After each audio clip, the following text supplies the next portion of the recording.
Что такое? Товарищи противник.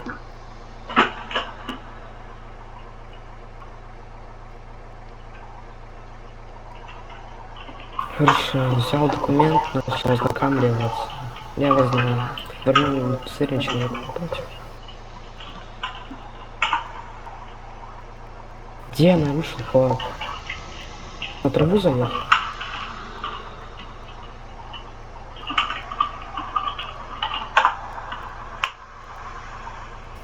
Я заехал случайно, потому что я ехал, мне сказали, чтобы я приехал в отделение. Я спешил.